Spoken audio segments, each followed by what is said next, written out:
ओम नमो भगवते वासुदेवाय। आप सभी का हमारे YouTube चैनल पर हार्दिक स्वागत है। प्रिय भक्तजनों, आज हम सुनेंगे बैसाख पूर्णिमा की पौराणिक व्रत कथाएं। बैसाख पूर्णिमा का दिन अत्यंत शुभ और दुर्लभ माना जाता है, क्योंकि इस दिन महासंयोग एक साथ उपस्थित होते हैं। बैसाख पूर्णिमा, बुद्ध पूर्णिमा और कूर्म जयंती।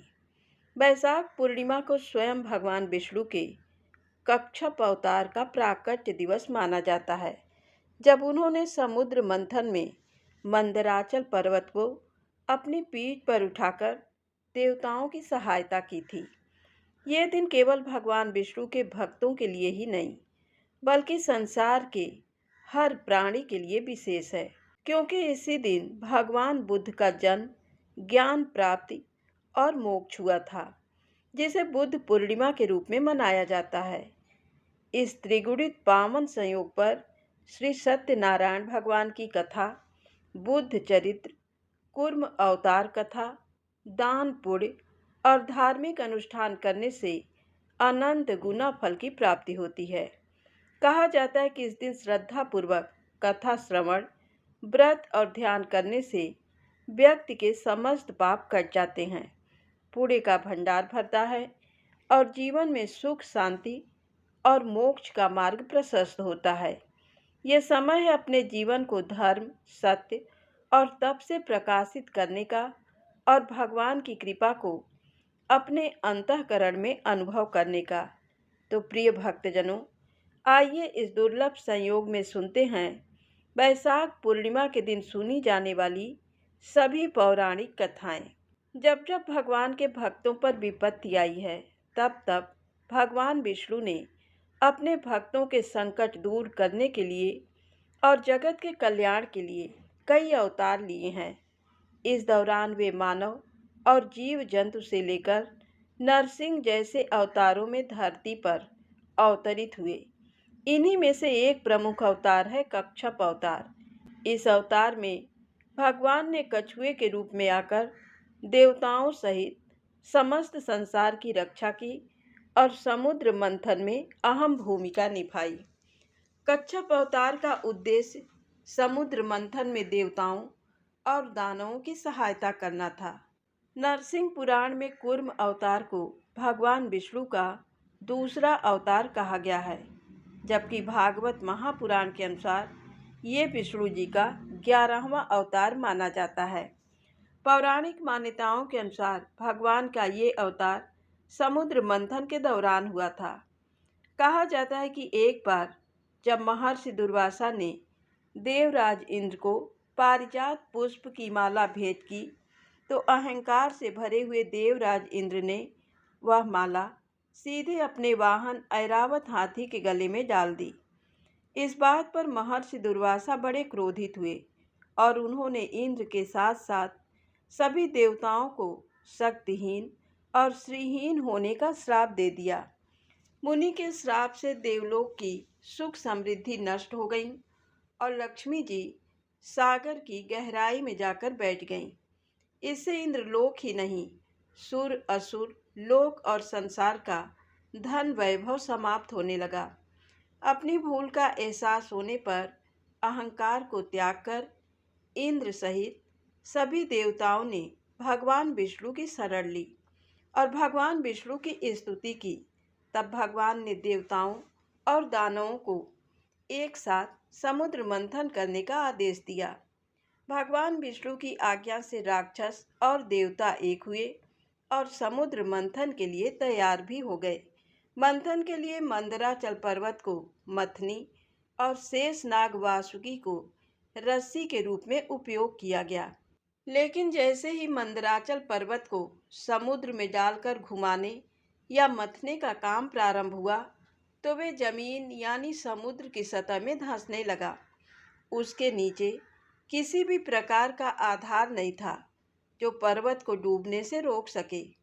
इस बात से परेशान होकर सभी देव और दानव भगवान विष्णु के पास एक बार फिर से पहुँचे और उनसे इस समस्या के समाधान का आग्रह किया। देव दानवों के आग्रह पर श्री हरि विष्णु ने एक विशालकाय कछुए का रूप धारण किया और अपनी पीठ पर मंदराचल पर्वत को उठा लिया।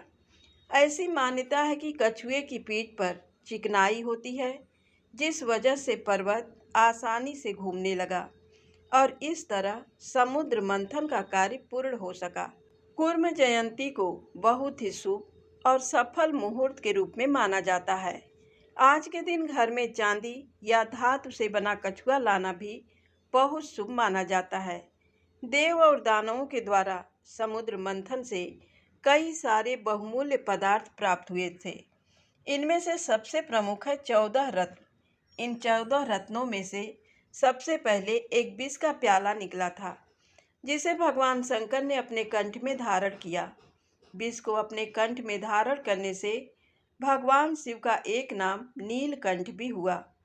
विष के अलावा समुद्र मंथन में कामधेनु गाय, उच्च श्रवा नाम का घोड़ा, ऐरावत हाथी, कौस्तुभ मणि, कल्प वृक्ष, अप्सरा रंभा, वारुणी, मदिरा, चंद्रमा, पारिजात वृक्ष, पांचजन्य शंख, देवी लक्ष्मी जी के अलावा धन्वंतरी देव भी प्रकट हुए थे, जिनके हाथ में अमृत का कलश था और इसी अमृत को लेकर फिर देव और दानवों में युद्ध भी होने लगा था, जिसे रोकने के लिए भगवान विष्णु ने तुरंत ही मोहिनी का अवतार धारण किया और अमृत को देवताओं में बांटकर उन्हें अमृत प्रदान किया। तो ये थी कूर्म अवतार की कथा। क्योंकि इस दिन बुद्ध पूर्णिमा के रूप में भी वैशाख पूर्णिमा को मनाया जाता है, तो आइए सुनते हैं बुद्ध पूर्णिमा की कथा। बुद्ध पूर्णिमा, जिसे वैशाख पूर्णिमा भी कहते हैं, बौद्ध धर्म का सबसे महत्वपूर्ण पर्व है और ये पर्व केवल भगवान बुद्ध के जन्म दिवस के रूप में ही नहीं, बल्कि उनके ज्ञान प्राप्ति, बोध और महापरिनिर्वाण यानी मोक्ष के रूप में भी मनाई जाती है। और आश्चर्यजनक रूप से ये तीनों घटनाएं, जन्म, ज्ञान और निर्वाण, एक ही दिन यानी वैशाख पूर्णिमा को घटित हुई थी। प्राचीन समय में राजा शुद्धोधन और रानी महामाया के यहाँ एक पुत्र का जन्म हुआ, जिसका नाम रखा गया सिद्धार्थ।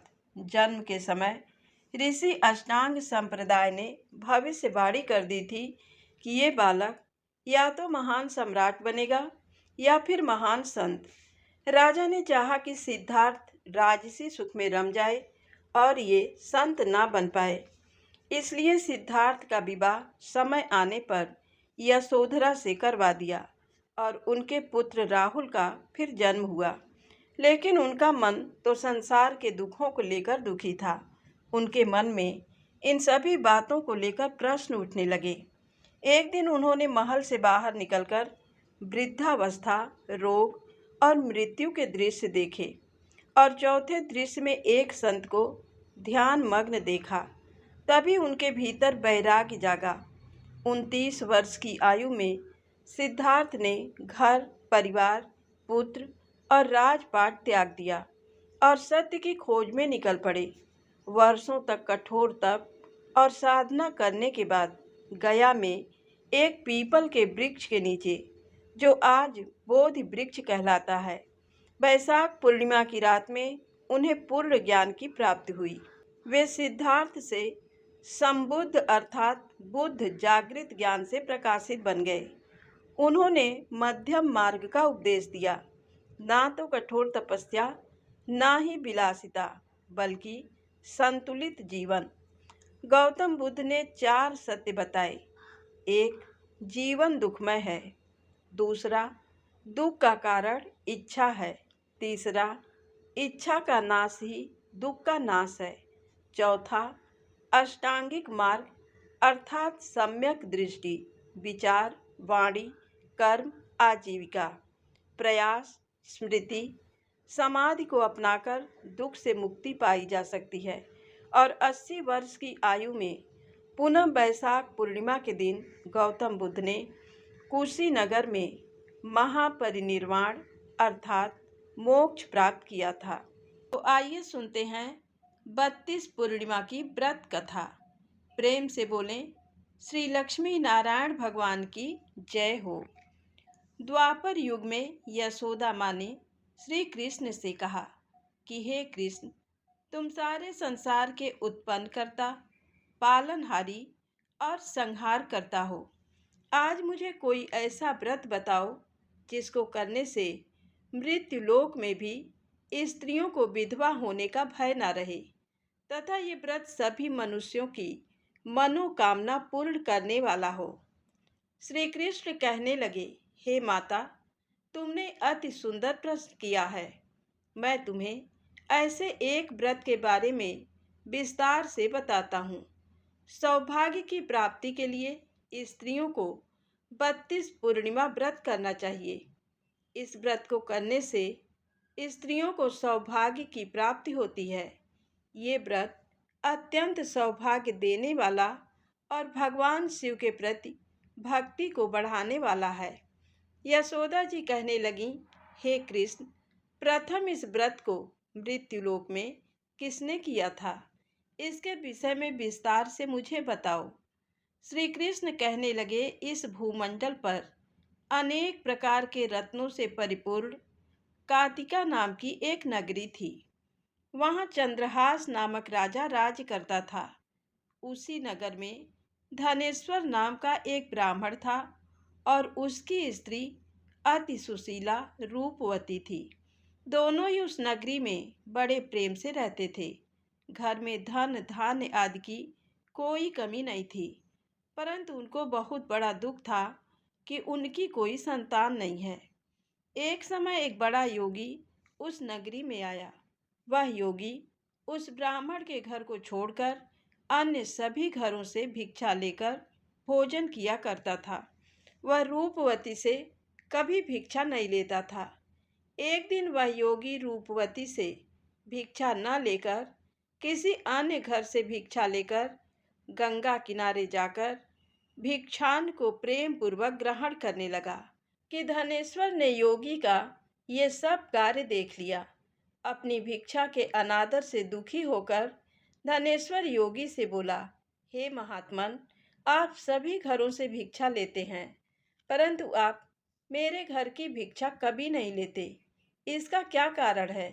योगी ने कहा, निसंतान के घर की भीख पतितों के अन्न के तुल्य होती है, और जो पतितों का अन्न खाता है वह भी पतित हो जाता है। क्योंकि तुम निसंतान हो, इसलिए पतित हो जाने के भय से मैं तुम्हारे घर की भिक्षा नहीं लेता। धनेश्वर योगी की ये बात सुनकर बहुत दुखी हुआ और हाथ जोड़कर योगी के पैरों में गिर गया और कहने लगा, हे महाराज, यदि ऐसा है तो आप पुत्र प्राप्ति का उपाय बताइए। आप सर्वज्ञानी हैं, मुझ पर कृपा कीजिए। हे भगवान, मेरे घर में धन की कोई कमी नहीं है, परंतु मैं पुत्र न होने के कारण अत्यंत दुखी हूँ। आप मेरे इस दुख का हरण करें। आप सामर्थ्यवान हैं। यह सुनकर योगी कहने लगा, हे ब्राह्मण, तुम चंडी की आराधना करो। घर आकर उसने अपनी पत्नी से सब वृत्तांत कहा और स्वयं तप करने के लिए वन में चला गया। वन में जाकर उसने चंडी की उपासना की और उपवास किए। चंडी ने 16वें दिन उसको स्वप्न में दर्शन दिया और कहा, धनेश्वर, जा, तेरे घर पुत्र होगा, परंतु वह 16 वर्ष की आयु में ही मृत्यु को प्राप्त हो जाएगा। यदि तुम दोनों पति पत्नी 32 पूर्णमासियों का व्रत विधि पूर्वक करोगे तो वह दीर्घ आयु हो जाएगा। जितनी तुम्हारी सामर्थ्य हो, आटे के दिए बनाकर शिव जी भगवान का पूजन करना, परंतु पूर्णमासी के व्रत 32 होने चाहिए। प्रातःकाल होने पर इस स्थान के समीप तुम्हें आम का वृक्ष दिखाई देगा। उस पर चढ़कर तुम एक फल तोड़कर शीघ्र ही अपने घर चले जाना और अपनी पत्नी से सब वृत्तांत कहना। ऋतु स्नान के पश्चात वह स्वच्छ होकर श्री शंकर भगवान का ध्यान करके उस फल को खा लेगी। शंकर भगवान की कृपा से उसको गर्भ हो जाएगा। जब वह ब्राह्मण प्रातःकाल उठा तो उसने एक स्थान के पास ही आम का वृक्ष देखा, जिस पर एक अत्यंत सुंदर आम का फल लगा हुआ था। उस ब्राह्मण ने उस आम के वृक्ष पर चढ़कर फल को तोड़ने का प्रयत्न किया, परंतु वृक्ष पर कई बार प्रयत्न करने पर भी वह चढ़ नहीं पाया। तब उस ब्राह्मण को बहुत चिंता हुई। तब विघ्न विनाशक श्री गणेश भगवान की वंदना करने लगा। हे दयानिधे, अपने भक्तों के विघ्नों का नाश करके उनके मंगल कार्य को करने वाले, दुष्टों का नाश करने वाले, रिद्धि सिद्धि प्रदान करने वाले, आप मुझ पर कृपा करके इतना बल दें कि मैं अपने मनोरथ को पूरा कर सकूं। इस प्रकार गणेश जी की प्रार्थना करने पर उनकी कृपा से धनेश्वर वृक्ष पर चढ़ गया और उसने सुंदर आम के फल को तोड़ लिया। और धनेश्वर ने सोचा कि वरदान से फल मिला था वो यही है, और कोई फल तो दिखाई नहीं दे रहा। धनेश्वर ब्राह्मण ने जल्दी से घर जाकर अपनी पत्नी को वह फल दे दिया और उसकी पत्नी ने अपने पति के कहे अनुसार उस फल को खा लिया और वह गर्भवती हो गई। देवी जी की असीम कृपा से उसे एक अत्यंत सुंदर पुत्र उत्पन्न हुआ, जिसका नाम उन्होंने देवीदास रखा। माता पिता के हर्ष और शोक के साथ वह बालक शुक्ल पक्ष के चंद्रमा की भांति अपने पिता के घर में बड़ा होने लगा। माता भवानी की कृपा से वह बालक बहुत ही सुंदर, सुशील, विद्या पढ़ने में बहुत ही निपुण हो गया। दुर्गा जी की आज्ञा अनुसार उसकी माता ने 32 पूर्णमासी का व्रत रखना आरंभ कर दिया, जिससे उसका पुत्र बड़ी आयु वाला हो जाए। 16वां वर्ष लगते ही देवीदास के माता पिता को बड़ी चिंता हो गई कि कहीं उनके पुत्र की इस वर्ष मृत्यु न हो जाए। इसलिए उन्होंने अपने मन में विचार किया कि यदि ये दुर्घटना उनके सामने हो गई तो वे कैसे सहन करेंगे। इसलिए उन्होंने देवीदास के मामा को बुलाया और कहा, हमारी एक बहुत बड़ी इच्छा है कि देवीदास 1 वर्ष तक काशी में जाकर विद्या अध्ययन करे और उसको अकेला भी नहीं छोड़ना चाहिए। इसलिए साथ में आप चले जाएं और 1 वर्ष के पश्चात इसको वापस ले आना। सब प्रबंध करके उसके माता पिता ने काशी जाने के लिए देवीदास को एक घोड़े पर बिठाकर उसके मामा के साथ भेज दिया। परंतु ये बात उसके मामा या किसी और से नहीं बताई। धनेश्वर तथा उसकी पत्नी ने अपने पुत्र की मंगल कामना तथा दीर्घ आयु के लिए भगवती दुर्गा की आराधना और पूर्णमासियों का व्रत करना आरंभ कर दिया। इस प्रकार बराबर 32 पूर्णमासी के व्रत को उन्होंने पूरा किया। कुछ समय पश्चात एक दिन वह मामा और भांजा मार्ग में रात बिताने के लिए किसी गांव में ठहरे हुए थे। उस दिन उस गांव में ब्राह्मण की अत्यंत सुंदर, सुशीला और गुणवती कन्या का विवाह हो रहा था। जिस धर्मशाला के अंदर वर और उसकी बारात ठहरी हुई थी, उसी धर्मशाला में देवीदास और उसके मामा भी ठहरे हुए थे। संयोगवश कन्या को तेल आदि चढ़ाकर मंडप आदि का कार्य किया गया तो लग्न के समय वर को धनुर्वात हो गया।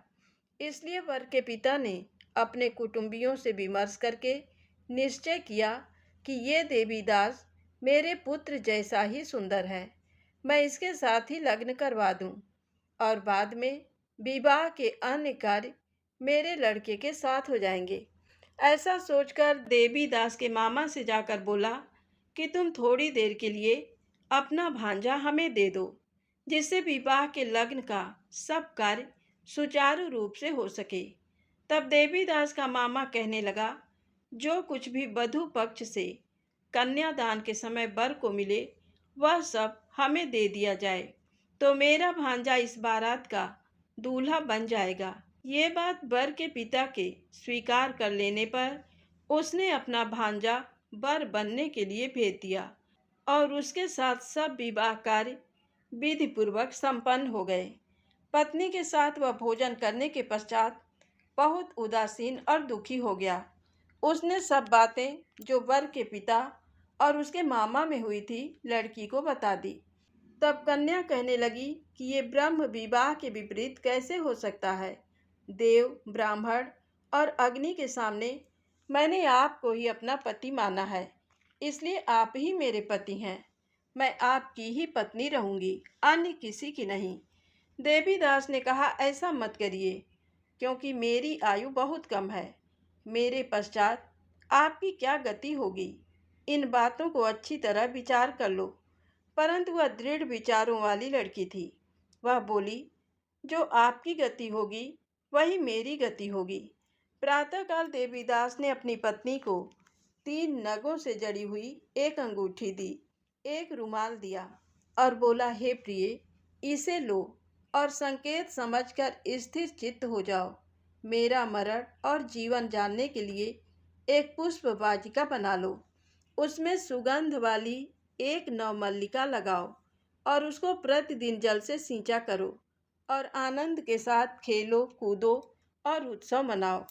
जिस समय और जिस दिन मेरा प्राणांत होगा, ये फूल सूख जाएंगे और जब ये फिर से हरे हो जाएं, तो समझ लेना मैं जीवित हूँ। ये बात निश्चय करके समझ लेना, इसमें कोई भी संशय नहीं है। इतना कहकर देवीदास वहाँ से चला गया और प्रातःकाल होते ही वहाँ पर गाजे बाजे बजने लगे। और जिस समय विवाह कार्य समाप्त करने के लिए वर तथा सब बाराती मंडप में आए, तो कन्या ने वर को भली प्रकार से देखकर अपने पिता से कहा, ये मेरा पति नहीं है। मेरा पति वही है जिसके साथ रात्र में मेरा पाणी ग्रहण हुआ था। इसके साथ मेरा विवाह नहीं हुआ है। यदि ये वही पुरुष है तो बताए कि मैंने इसको क्या दिया। वधू पक्ष और कन्या पक्ष कन्यादान के समय जो आभूषण आदि दिए गए थे, वो सब दिखाए तथा रात में क्या गुप्त बातें मैंने इनसे कही, वह सब सुनाए। पिता ने उसके कहे अनुसार वर को बुलाया। कन्या की ये सब बातें सुनकर वह कहने लगा, मैं नहीं जानता। इसके पश्चात लज्जित होकर वह वहाँ से चला गया और सारे बारात भी अपमानित होकर वहाँ से लौट गई।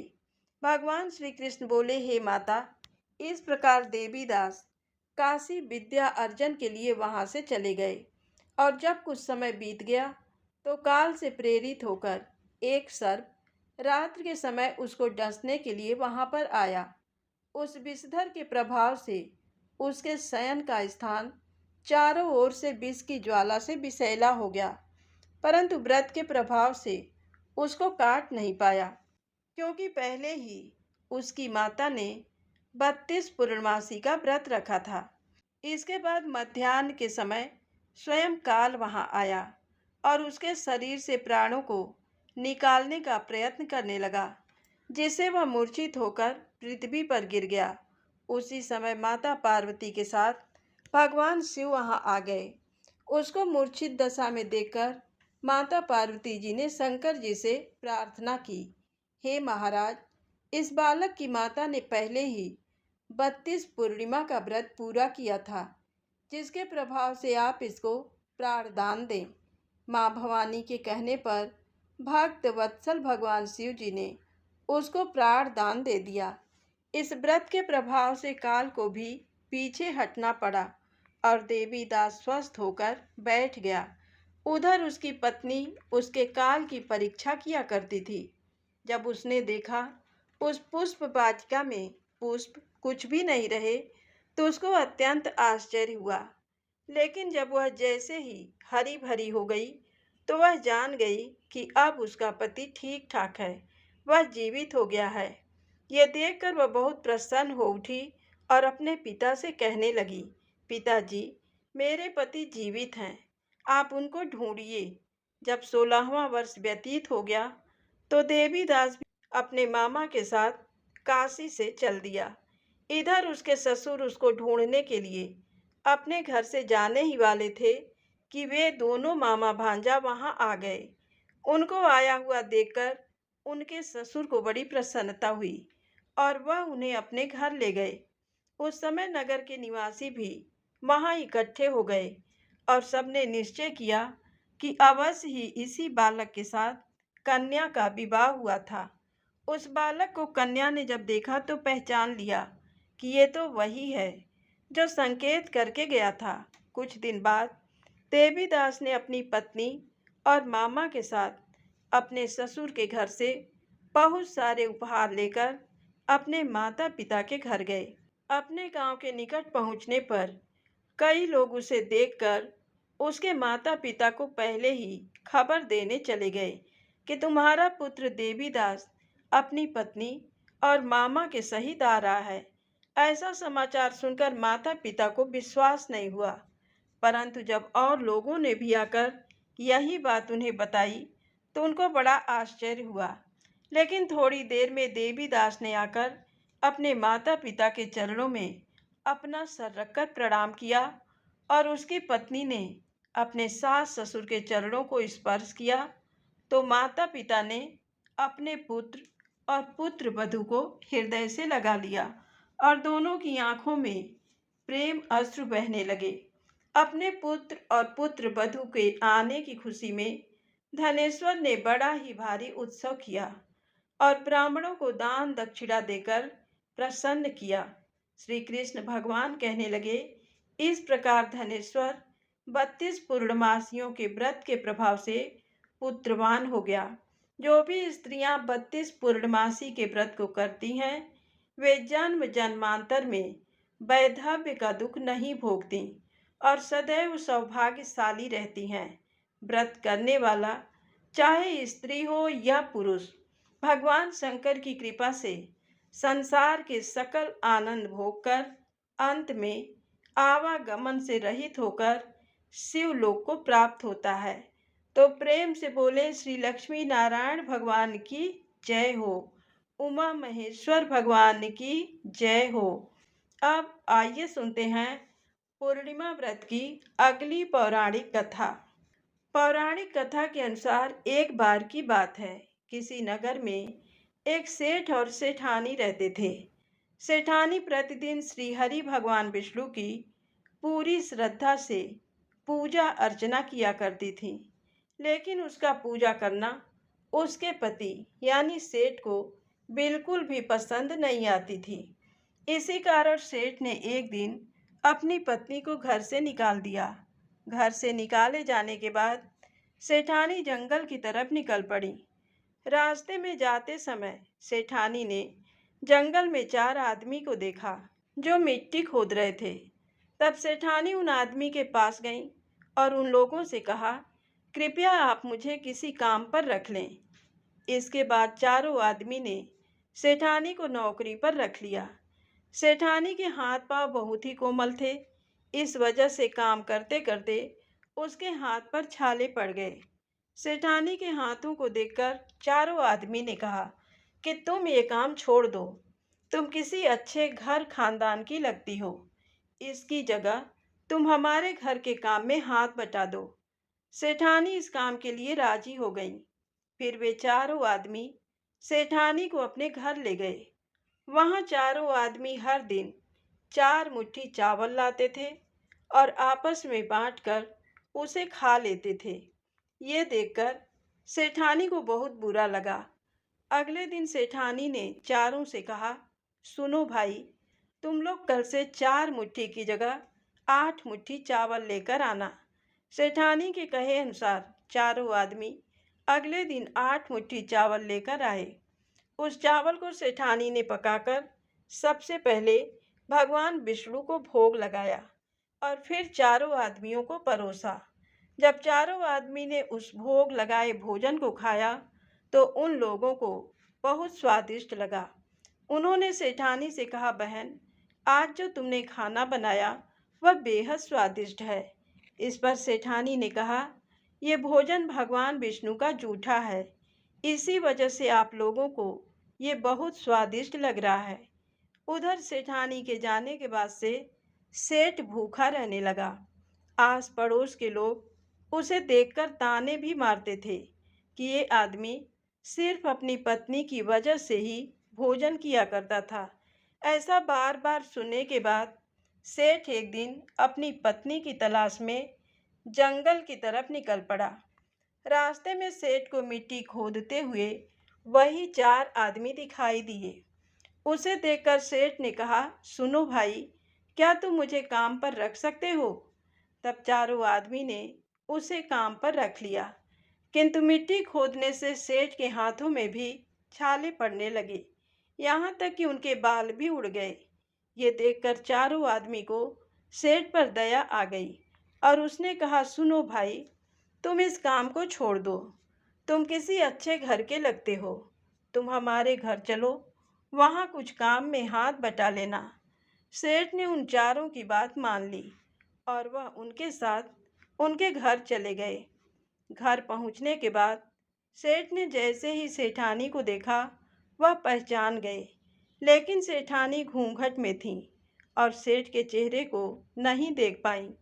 इस वजह से वह अपने पति को नहीं पहचान पाई। हर दिन की तरह इस दिन भी सेठानी ने भोजन बनाकर विष्णु भगवान को भोग लगाया और सभी को खाना परोसने लगी। जैसे ही सेठानी सेठ को भोजन देने लगी, तब स्वयं भगवान विष्णु ने सेठानी का हाथ पकड़ लिया और कहा, ये तुम क्या कर रही हो? यह सुनकर सेठानी ने कहा, मैं कुछ नहीं कर रही हूँ, मैं तो बस भोजन दे रही हूँ। भगवान विष्णु ने मेरा हाथ पकड़ लिया है। तब सेठानी से चारों आदमी ने कहा, हमें भी भगवान विष्णु के दर्शन कराओ। इसके बाद सेठानी हाथ जोड़कर भगवान विष्णु से अनुरोध करने लगी, हे प्रभु, आप मेरी तरह इन्हें भी दर्शन दें। तब भगवान विष्णु वहाँ प्रकट हो गए।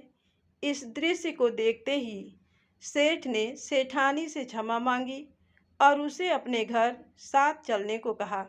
फिर चारों भाइयों ने बहुत सारा धन देकर अपनी बहन को विदा किया।